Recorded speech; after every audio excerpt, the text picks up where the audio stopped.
Você já se perguntou o que teria acontecido à fera se a Bela não tivesse aparecido? Com certeza você conhece a história. Houve um tempo em que aquele rosto era um rosto bonito, o palácio era agradável, mas isso foi antes da maldição, antes das trevas tomarem conta daquele lugar. E quando a escuridão tomou conta, a fera se tornou cada vez mais fera. Ficou recluso no palácio, no seu castelo, de forma rebelde, com um focinho reluzente e grandes caninos. Porém, tudo mudou quando a mocinha apareceu. Mas eu me fico perguntando, quando eu assisto o filme ou o desenho, o que teria acontecido à fera se a Bela não tivesse aparecido? Ou o que teria acontecido se a Bela não tivesse se importado com a fera? Seria ela culpada? Quem poderia culpá-la? Afinal de contas, ele era um animal, pelos longos, babão, frustrado, e ela era tão bela, linda, como o próprio nome diz, uma beleza contagiante. Se duas pessoas se encaixam exatamente numa descrição de feio e de lindo, é a fera e a Bela. Quem teria culpado caso ela não tivesse se importado com aquela fera? E porque a Bela amou a fera, ela se tornou linda. E diga-se de passagem, a fera se tornou linda antes mesmo dela voltar a ser um príncipe. A história nos é familiar, não só porque estamos acostumados, habituados aos contos de fada, ou porque vimos, assistimos na ficção. É familiar porque nos faz lembrar de nós mesmos. Há uma fera dentro de cada um de nós. Mas não foi sempre assim. Houve um tempo em que a face da humanidade era bela, mas isso foi antes da maldição. Isso foi antes da queda. Ali no jardim do Éden, o homem era belo, ele era perfeito, era maravilhoso. Mas um dia as trevas vieram, o pecado entrou no mundo e aquilo que era belo se transformou numa fera. Aquilo que era perfeito se transformou numa maldição. É isso que está registrado na palavra de Deus. Você já reparou como nós somos feras em alguns momentos da nossa vida? Algumas atitudes e nós nos transformamos, mudamos totalmente aquilo que somos. É interessante nós notarmos como às vezes no trânsito nós mudamos o nosso comportamento. Às vezes diante da atitude, da palavra de uma outra pessoa, nós também nos transformamos. Fazemos coisas e depois ficamos perguntando por que é que eu fiz isso? Como é que eu agi dessa forma? Por que eu revidei desse jeito? Às vezes temos tamanha atitude que nós nem nos reconhecemos, nos estranhamos, mas é a fera que se manifesta dentro de nós. Todos nós somos feras, todos nós. A pessoa mais dócil, a pessoa mais comportada, mais educada, mais pacata que existe, em alguns momentos ela se transforma em fera, ela fica irreconhecível. Basta termos uma oportunidade e a fera se manifesta. Uma oportunidadezinha. E aí aquilo que é treva se manifesta, vem à clara. E realmente entendemos não só aquilo que aconteceu no Jardim do Éden, mas aquilo que toma conta das nossas vidas também. Deixa eu exemplificar para você através de uma história bíblica. Nós estamos no momento de Páscoa. E quando nós olhamos para a palavra de Deus, talvez a parte mais animalesca do ser humano é manifesta ali. É interessante nós notarmos que naquele momento em que Jesus foi preso, os discípulos que ficaram anestesiados no primeiro momento, fugiram logo em seguida. Jesus ficou sozinho. Mas a situação ficou cada vez pior. Quando olhamos para a história, vemos um Herodes que queria um espetáculo. Vemos um Pilatos que queria se livrar daquele problema que era Jesus. Mas e os soldados? Os soldados se transformaram em animais. Quando eu olho para a história da morte de Jesus, ali eu percebo quão animalescos aqueles homens se transformaram. Quando eu olho para a história, eu vejo que eles açoitaram a Jesus, pegaram um chicote, que normalmente era feito de tiras de couro, com pedaços de ossos ou de metal nas pontas, e ali eles açoitavam um prisioneiro até quase a morte. Jesus sofreu muito. Eram 39 chicotadas permitidas, mas normalmente não chegavam a 39. Ficava alguém ao lado que era o responsável para dizer até quando o prisioneiro aguentaria. Ele não poderia morrer açoitado, mas ele era açoitado até quase a morte. Quando soltaram Jesus das amarras, provavelmente Jesus caiu no chão, de tão cansado, exausto e quase morto. Mas a história não para aí. E aí eu quero chamar a sua atenção para um texto bíblico. O texto de Mateus, capítulo 27, no verso 26 diz: Então Pilatos soltou-lhes Barrabás, mandou açoitar Jesus e o entregou para ser crucificado.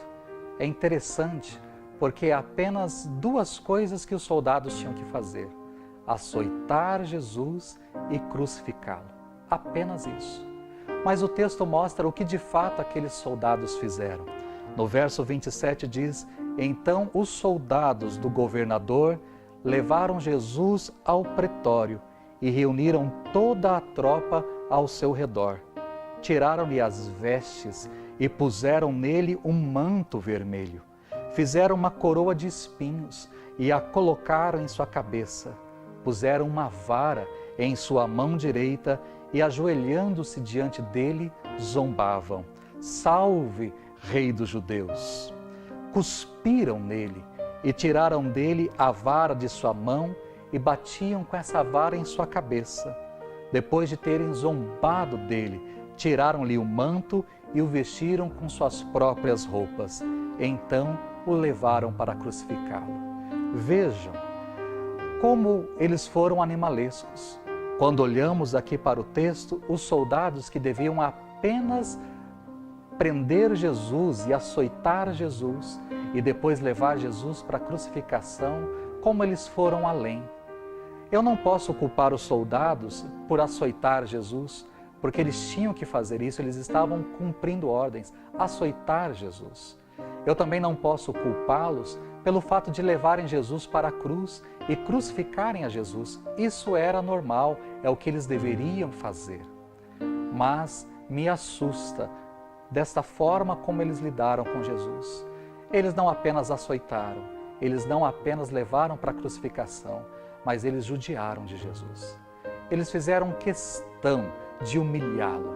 Colocaram uma roupa, um manto, teceram uma coroa de espinhos e colocaram na sua cabeça. E o pior, cuspiram em Jesus. Não apenas o vestiram como rei para zombar, mas cuspiram. O cuspir não causa dor física, mas o cuspir causa dor na alma. E foi isso que eles fizeram com Jesus. Eles foram animais. E por que eu estou falando isso? Porque isso nos representa. Quando eu olho para aqueles soldados, eu vejo a mim e a você. Nós somos assim. Nós queremos o mal, nós desejamos o mal. Nós vamos além, muito além. É interessante como aqueles soldados foram além. Eles poderiam apenas ser prendido, açoitado e levado Jesus para ser crucificado no alto do monte. Mas eles quiseram ir além. Eles quiseram humilhar Jesus. Eles quiseram realmente humilhar aquele homem ao máximo. Não só vestindo, não só colocando uma coroa de espinhos, mas cuspindo nele. Que atitude horrível. E assim somos nós.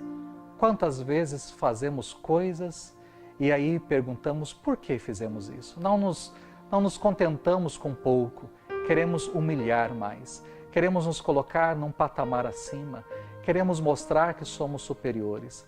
Queremos mostrar que estamos além. Somos melhores que os outros e aí humilhamos. É o pecado que habita em nós.